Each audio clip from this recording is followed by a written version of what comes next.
Welcome back to the Michael Maher Show. Today is Saturday, July 9th, 2022. This is episode 83. I'm joined by Katie Mutchler, blogger, journalist, and model from Los Angeles, California. I feel like I manifested reaching 100,000 followers, which I feel is a huge milestone for any creator, any business. And I've just spent so much work on that. You know, it's so easy to be like, oh, I want 100,000 followers, but it really does take that dedication, that work, and that discipline. You know, it's like, I don't always feel pretty in my pictures, but you know, I got a brand deal. I got to get up. I have to do this for myself. Mm-hmm. So like, when did you set that goal for yourself? Like for 100,000, like how long did it take to get to that? So I probably set that goal 2 years ago.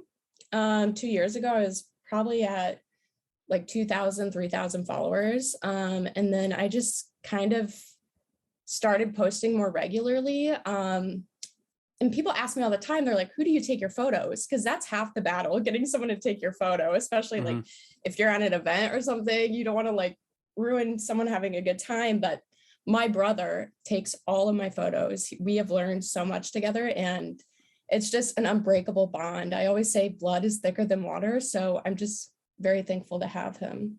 Yeah, that's awesome. So do you guys like live together? Or do you kind of just like, is he from the area as well, like where you live, and then you guys just link up? No, so he doesn't live out here. So obviously every time I take photos, we have to plan ahead. So I'll usually fly him out here or I'll fly home when I have the chance, and that's how we do it. Nice. So through like setting your goal to get to 100,000 followers, was there ever a time where you kind of questioned like if you'd be able to make a living off social media, or were you just so driven like I'm going to make it happen regardless? Yeah, there's lots of ways to market yourself or market your business. And another misconception is I don't do it full time. Like I work a 9 to 5 every day, and the end goal is for it to pay all the bills, pay for everything I want and then some. But I just haven't found an ideal way to, what's the word I'm thinking of? Monetize what I'm creating. So it's like, I could get a brand deal, but it's not always promised, you know, and it's not always promised how much it's going to be. So it's not, at the moment, it's not reliable enough. Were there some like tricks or like tips that you learned along the way to help grow your platform? Because like the thing with me is like I really struggle with engagement. So do you like, did you find that like commenting a lot helped, or like hashtags or things like that? Yeah, that's a really good question. So with that, Michael, what I do a lot of the time is I connect with other creators, and you know, just getting to know multiple people individually. And then from there, you kind of make a pack and you start engaging on each other's posts. Now, if I engage with someone who's my size or bigger and they start engaging back with me, people are going to start seeing it. If they follow this girl, they're going to start seeing me on their explore page. So I think it's really important, especially for female creators, that we all support each other. And even if it is just commenting or sharing each other, it really just, the possibilities are endless. You majored in broadcast journalism at Pepperdine University, graduated in 2021. You started at UNLV, and then you're currently pursuing a master's degree. Yeah, so I've always been interested in law. I love law, and I've noticed just in the past, I've approached everything I do in law. And so I was like, I want to be a lawyer. But the more I looked into it, the more I talked to people that are actually lawyers. It's horrible to say, but so many of them told me, don't be a lawyer, Katie. It's a lot of work. And I was like, well, I'm a hard worker. I feel like I could do anything. But then I found this program, and it's not a full-on lawyer like JD degree, but mediation is what it would certify me in. So I looked into it deeper, and mediation just seems like the smartest thing ever. And it makes me furious that mediation isn't something that's used more. Like, for example, a divorce. I don't think a divorce should be settled in litigation. I really feel like it's a very emotionally driven, personal thing that should be, honored that way. My education and what's up here and in here is very important to me. I feel like it's something that a lot of people misinterpret about me, maybe just from like seeing my page, because I do a lot of like fashion stuff. I'm a beach girl, so people might think, oh, she's ditzy, oh, she's a bimbo, but like in actuality, I like I feel I'm a very well educated person. Mhm. So that's what drives me, is having my education, knowing that that can never be taken away from me. And then like the internet could disappear tomorrow. So Yeah. So yeah. have you always wanted to get your master's, or is that something once you got to Pepperdine and you graduated, like, I'm going to go take the next step? No, I didn't always want to get my master's, and I never thought I would go that far in my education, just because college is so expensive. And if you don't fall into the right program, a lot of people say it's, in some cases, it's not worth it. But both my parents are doctors. So I explained how I was feeling to them, and they were like, yeah, Katie, for journalism, you're probably right. You don't really need to go further. But Mhm. when the pandemic happened and I happened to stumble on this program, I was like, I'm very interested in this. I can do this and work and do my social media. So, I mean, obviously I'm very busy, but I definitely feel like I have a handle on everything. Yeah. And that kind of works into my next question, which is, how do you balance so much? Because I mean, you do like, you have like a full plate, but you seem like very Yeah. well organized. Yeah. So a lot of it is sacrificing and doing what is most important to you. So for me, what's most important to me is obviously me growing on social media, but then also my education. So I tend to prioritize that a lot. But when it's free time, I love to be alone. I love to be with people I love most. So knowing that I'm not relying on anyone, and hopefully one day I want more of my family and my friends to rely on me through my hard work and dedication. So do you plan like, like for me, it's like on a Sunday, I'll go down, I'll write in a journal and I'll plan my week ahead. Do you plan like months ahead with all these brand deals and everything? Or is it something that's kind of like on the fly? Yeah. I'm a writer. So I'm a planner. So I have like so many planners. I love to just write down They're the everything. best. They help you Yeah. like stay so like structured. Yeah. I will literally write the most random things in my planner, but I'm always so grateful when I do, because I can look back and I could be like, oh, I had a handle on this. Maybe I could do this, and this more. Hmm. So do you have like a checklist that you like because that's what, Yes. yeah, that's one thing for me. So you do? I'm a checklister for sure. It's just so satisfying to cross things off. I know. So do you I write like the most minuscule things in them, like drink more water and stuff like that, like stuff that should Hmm. already like be in my head. But I just, yeah, like you said, like I just love checking it off. It really helps out. But with Yeah. Pepperdine, your current job, you work with the athletic program there. Like, what Hmm. do you do with them? Yeah, so I work in athletics, which I'm very passionate about. I started my college career as a cheerleader. So I was an athlete myself, and I understand the big responsibility that it is. So I love working with the athletes. I love working games. Any like D1 game, I'm obsessed with. Um, and I love the student aspect of it, because we hire a lot of students to work for athletics. So just, kind of being a mentor to someone who I was in their shoes maybe 3 or 4 years ago. Um, I wear many hats though. Like I know a lot of just like random things. Like Like what? like I know how to I know like all the technology and stuff behind like a water polo game. Like it's just so like precise, but I wear many hats. So do you always want to I guess I should say, like, what is your dream job? Like, is it something with athletics? Um, I don't know. My dream job probably is to be a journalist, to be a writer, to be a broadcaster. Um, and then obviously building my own brand. So if I could have that my education and what I've built up on Instagram combined into one solid career, I'd be very happy about that. So do you plan on staying with Pepperdine athletics for a while and then just kind of like, or would you like to go to the professional level, would you say?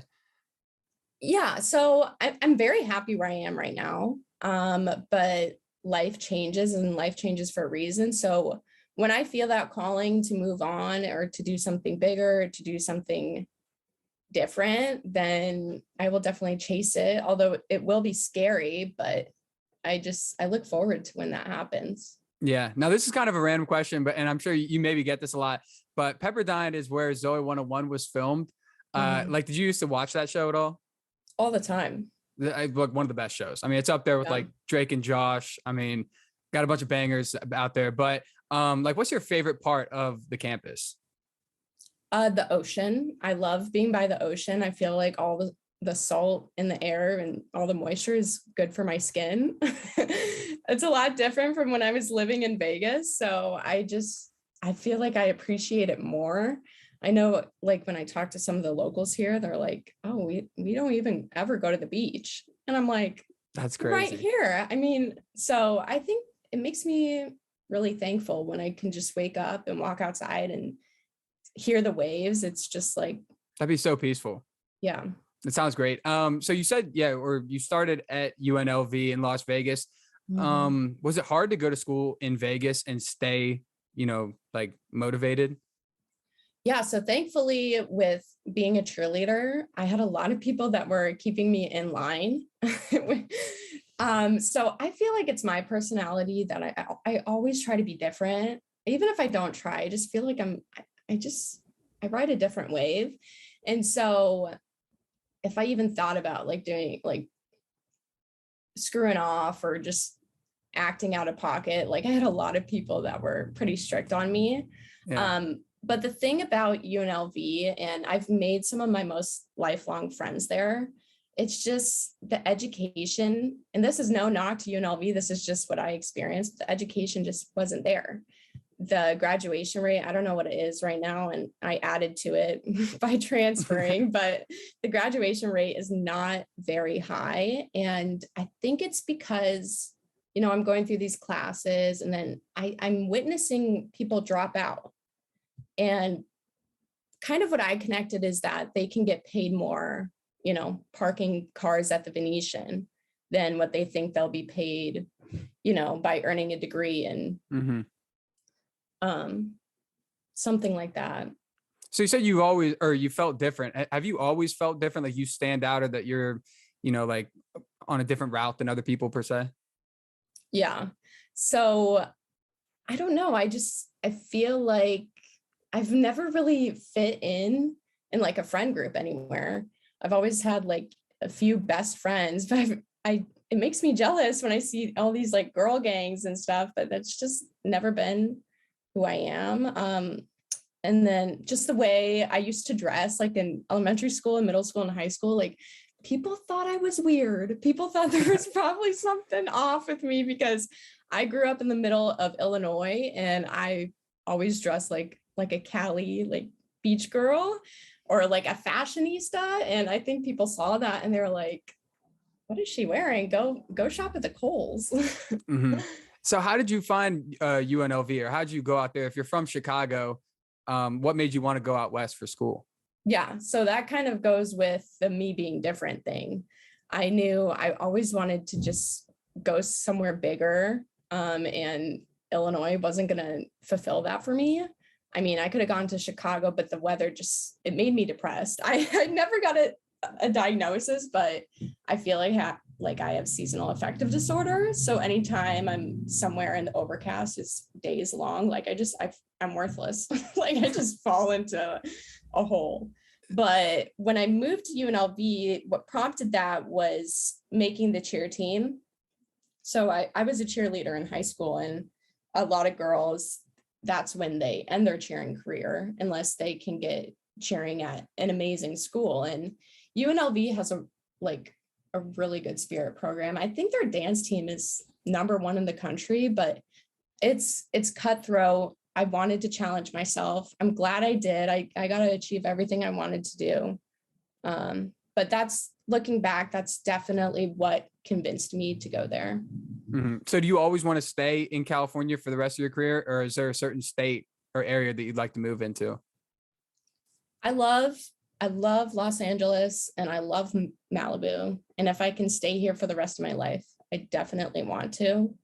I see a big migration though from LA right now. And I see it a lot in other influencers. Like a lot of people are moving to Nashville. I was just about or to say Nashville. Yeah. or Miami. I see a lot of these, typical LA influencers moving to, and it's a gorgeous place to be, but the taxes, and I can see where the money would get to a lot of people. I'm sure you could pick a few other negatives, but I'm very happy here. And if I can stay here forever, I'm gonna. So you said you love the beach, but what are some other things you love about the LA lifestyle or like the California lifestyle? I love that it has everything. I love that it has the desert, the mountains, the beach, and the cities and the countryside. So just the whole dynamic of it and how you could like take a day trip anywhere. Mm-hmm. Now, another question that I have is, there's a lot of influencers and content creators out in the West Coast. Who is your dream collaboration if you could choose anyone in the world?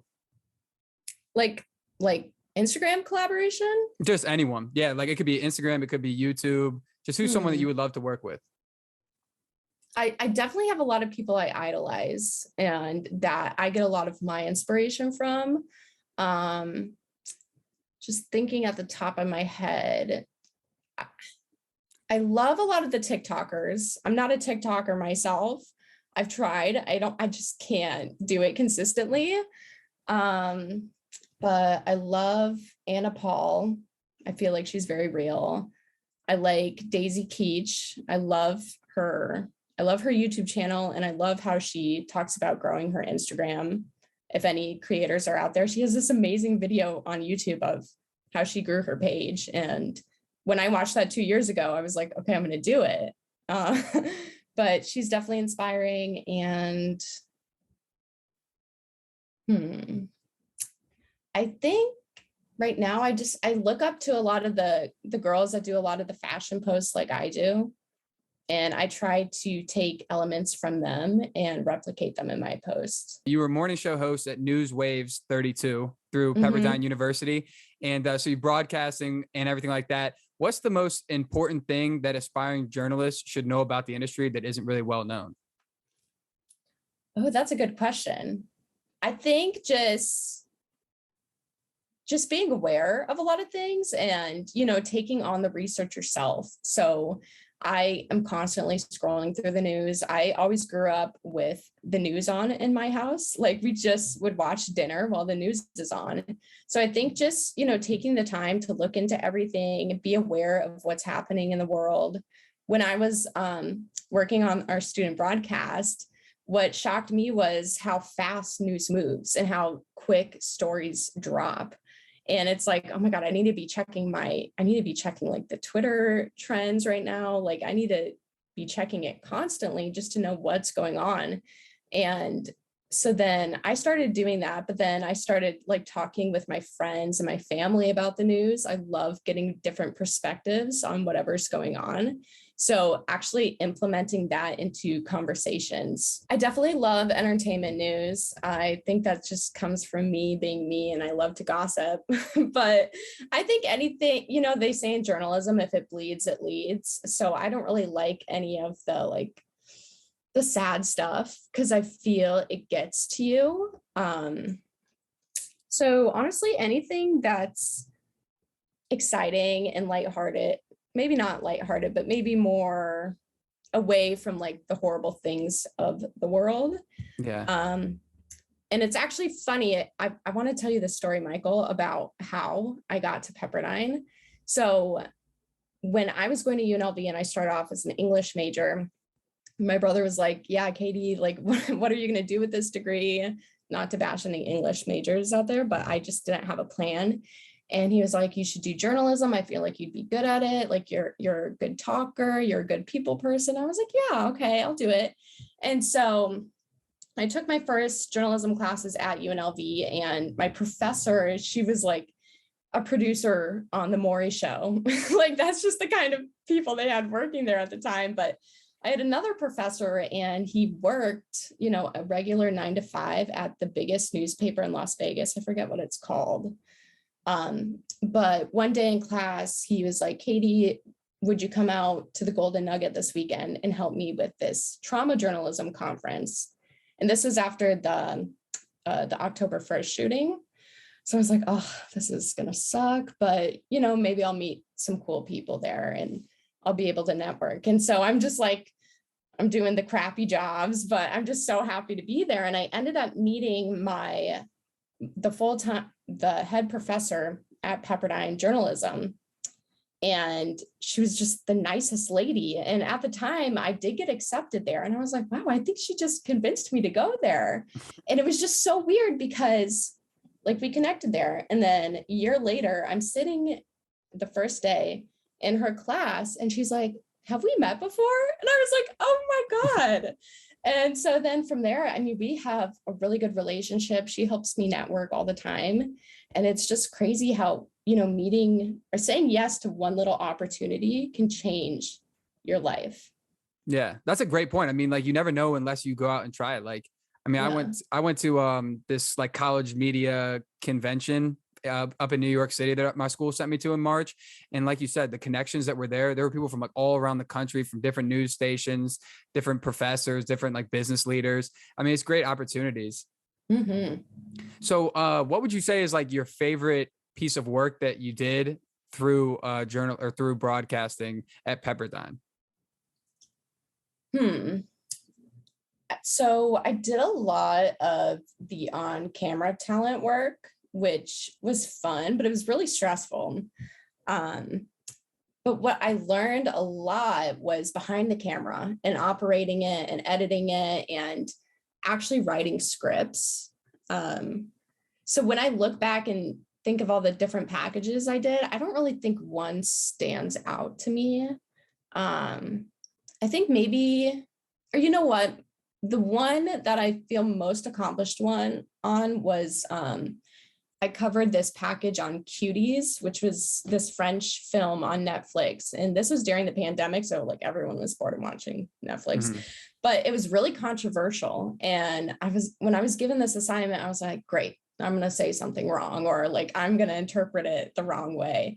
But I feel like with being educated and talking to many different people and then having really good interviews, I did it successfully. And I was like, how did I just do that? That was like a very difficult assignment. So it just gave me confidence knowing that I feel I could, in the future of journalism, I feel like I could approach, many different issues that maybe I didn't think I could have before. Mm-hmm. And what were some areas that you initially struggled with in broadcasting or in journalism that you really think like you've turned from a weakness into a strength?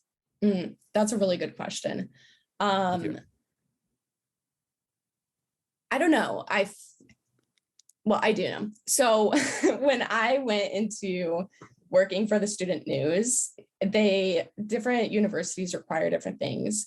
But at Pepperdine, they require 1 or 2 semesters of actually working on the student news. And I did it the whole time I was there. But when I first walked in, I was like, oh my God, these people are so mean. Like you ask them a question, they'll just ignore you. Or you ask them a question and they'll I perceived it as if they were snapping at me. But I realized that that's just how a lot of these editing rooms are in journalism, or in broadcast in general. Like you just got to have a tough skin. What you may perceive as someone being mean to you, actually, they're just trying to do 8 other things at the same time.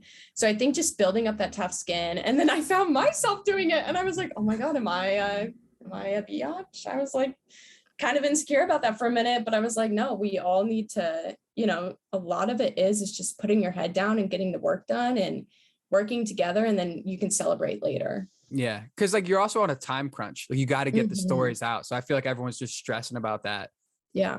So what's something that you want to improve on right now that you're not necessarily struggling with, but something that you want to turn into a strength? Right now, I feel like I got my routine done. You know that. Yeah. But I think just probably networking. I don't know if I'll ever be satisfied with networking enough, but I I definitely want to diverse myself in the kind of opportunities I could be given. So um probably that. Networking. Hmm. So where would you say, not necessarily just in California, but like where would you say you've made like the most connections, like through, going out to the club or going through like social media, or like where are some good spots for you? Definitely Instagram. I like I said, I chat with a lot of girls who do what I do, with like Instagram, like fashion modeling, and just kind of getting their uh, their ideas and them letting me know about their journey. So it's like I do have a group chat with a bunch of other girls that do what I do, and they'll sometimes we'll just talk in there and they'll be like, oh, have you worked with this company? Oh, I had a bad experience with this company, or oh, I had a really good experience. Or and it's nice too, because when you talk to other creators, you can talk about money. And money is just a really uncomfortable thing for a lot of people Mhm. to talk about. That's why they say don't talk about it at the dinner table. But having these other creators, like knowing how they make a living, I think it's just the mentorship and the transparency that can come from that is really helpful. So what would you say is like the best opportunity, or maybe like the coolest opportunity that you've been able to do, or trip or anything, through your social media platforms? I think at the moment, just I think like I live in my apartment, and I'm just so thankful that I haven't had to buy a lot of things. So it's like when you first move in, you have to buy a mattress. And then I had when I moved in, I had a mattress company reach out to me. They're like, "Do you want a mattress?" I was like, "Yeah." That's sweet. That I was might be like, like I that's cool. yeah, That's so it's cool. but it's just so practical too, Michael. So it's like when I work with fashion brands, part of me is like, oh, I want to spend $200 on all these trendy clothes that are only going to be cool for a year. But then when I have companies reach out to me and, we come to an agreement and I don't have to go shopping now. Like Yeah. I just love that comfortability of that. And obviously, it's good on the bank account. It's good on my mindset. I don't get distracted because if I could spend all day at the mall, I probably would. Um, but yeah. The mattress, that's a power move. So right now I do a lot of work with Shein, which I had never bought from Shein before. And then they reached out to me and I was like, oh, this is actually really cool. And I got to know the website and, like what's good on there and what's not good. Mhm. And then another big company that was a goal of mine was Manscaped. They're always super nice Shout to out the me. lawnmower. Yeah, I've Shout out. gotten I've gotten all of like my dad and my brother, like I've gotten them all lawnmowers. It's just such a good gift. It really is. I mean, they don't Yeah. miss. Yeah, but I don't know. If I could work with more clothing brands, that is something I would love to do. Mhm. I have a question. What's Shein? Because I see everyone do like these Shein hauls. Is it like Mhm. is it like an Amazon basically, like just for girls, or what is it? Yeah, I think it's a good way to describe it is it's kind of like Amazon, but like put it overseas, and it's a big marketplace for all these super trendy clothes. Hmm. So my closet's full all the time, and I spend a lot of my time giving like clothes away or selling it. But it's just super trendy. Can you sell clothes on there, or is it all like companies putting out like It products? yeah, it's like through Shein, so it's not like anyone could go and sell on there, but they do all kinds of different things. Like they have they have a line on there where they let like fashion students and people that want to be clothing designers, they can sell their stuff through there.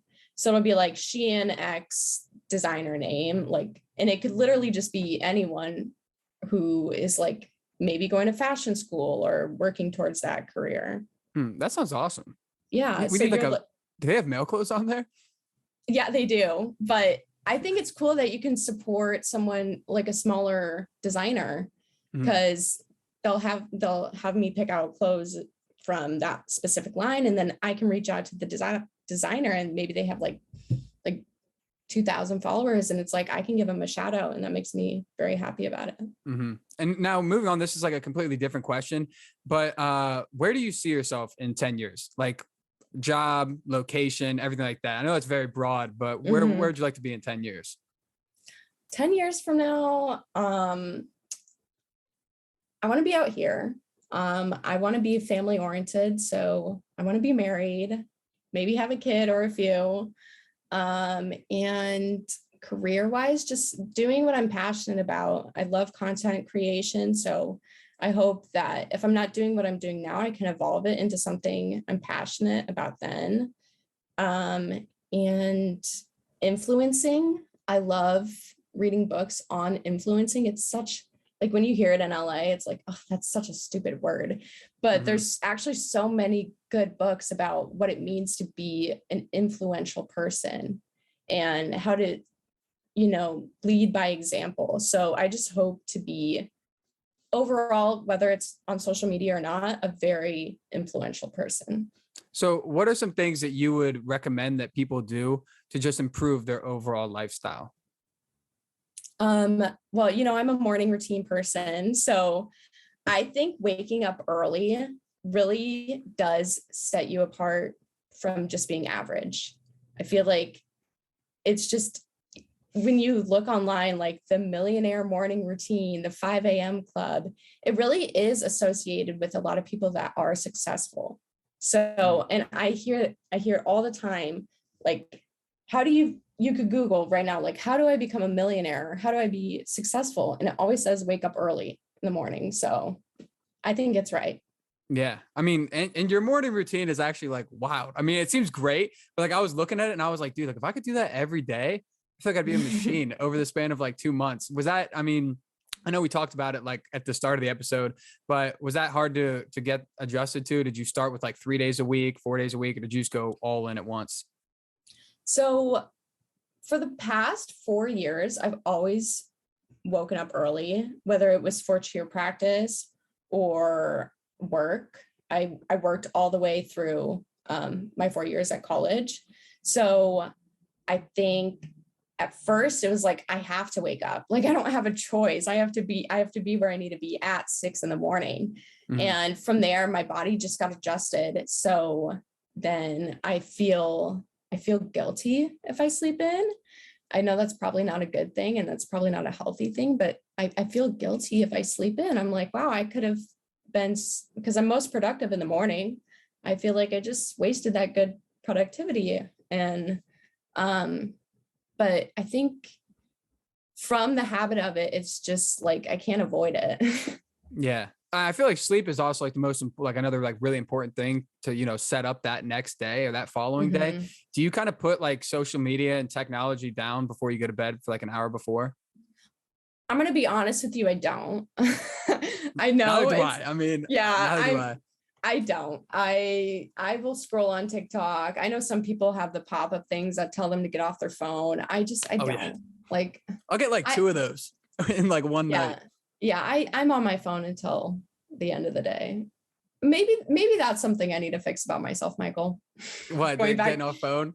Yeah, getting off your phone before bed. Yeah, I also have a problem of like eating cereal before bed. And like that's like the worst that you could eat because it's just so much sugar. But like I'll go down at like 11 o'clock at night and just dominate a bowl of Frosted Flakes. And then next thing you know, yeah, no, seriously is. And then I'll just be so awake for the next like 3 hours and I just can't go to sleep. You know what? I drink coffee before bed too. That's wild. That's a wild thing. I just love the taste of coffee. So I'll drink it at night too. Are you not affected by caffeine? I feel like I've done it too much. My body, what do they call it in like tolerance? I have your tolerance. Yeah.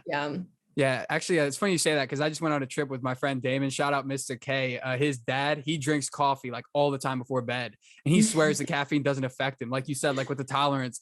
So yeah, like we'll be like sitting out back, chilling, like getting ready to go to bed and stuff, and he'll just be like slamming a cup of coffee, and I'm like, oh my gosh, That's wild of you. That's me. I am the type of person, because Starbucks closes at 7 p.m. in Malibu. I'll go there at like 6:30 and get me like a venti latte iced, please. Is that your go-to? Yeah, always. Yeah, I started getting the vanilla sweet cream cold brew. Ooh, that's fire. That doesn't miss. Yeah, they didn't have it today though. I went there and they were like, we're out of cold brew. And I was like, there's a Starbucks like a mile down the road. So Yeah, good thing there's like 3 of them in the same spot. yeah. Now, last question that I have for you is, and I always ask my guests this at the end of the show, but what is some advice or, things that you'd recommend to everyone watching or listening? I know we kind of talked about that a little bit, so if you can't think of it, but just any advice to people listening. I think setting goals for yourself, before, like, maybe 4 years ago, I was like, oh, I know I want to be something great. Oh, I know I want to have multiple streams of income. But it wasn't until I started being more defined in my goals and writing them down. So I have 3 goals right now, and I write them down every single day. And I'm not going to stop writing them down until I reach them. So going back to, I'm going to keep bringing up my 100,000 followers, because that happened in the last month. I wrote that down every single day for 100 days until I finally reached it. So I think just being realistic in your goals and really just meditating on them, because it's easy to come up with, 50 different goals in a day. I'm going to forget them tomorrow unless I actually put my time and effort. And so that's why it's good to take small bites, and then you'll reach whatever you dream of. And you don't have to if you don't want to, but are you comfortable sharing what your like primary 3 goals are right now that you're writing down? I can give you a general idea. I'm not going to give away. No, it's all right. Then you don't have to. Obviously I want more followers on Instagram. And then I have financial goals, and then I have health goals I want to reach. And you can get really specific with, I like the number aspect of it. So you could do like what you want, like your weight to be, or what you want your income to be, your body fat percentage, or, like the amount of Instagram followers. Mm-hmm. Do you, this is like kind of random, I guess, but do you like do yoga or like meditate or anything like that? Yeah, I was just telling you, I went to Pilates and. Oh, well, I don't know exactly what Pilates is. Like I read that and I was like, I'm not sure. I'm fairly new to Pilates. It's just movement I'm not used to, because when I was, doing cheer and all that, I always did CrossFit. I love just like the big bursty movements. I love the heavy weights, kettlebells. I think that's so fun. But they say Pilates is like, it leans you out more. And I was like, oh, I kind of want to do that. And then I do meditation. Sometimes I'll do it alone, or sometimes I'll go to meditation classes. And what I've kind of thought about doing is one of those crazy retreats where they don't let you eat carbs or drink coffee or have wine. I don't know if you know about those. Maybe it's the ones where you're going like the middle of the woods. Yeah. Is that what you're talking about? Yeah. I thought about maybe doing one of those. Like maybe I need that, but I don't know. We'll see. I don't know if I can give up. I don't know if I can give up like coffee or. Yeah. Well, I mean, you're drinking it at like, 20 minutes before bed. So I know. It's bad.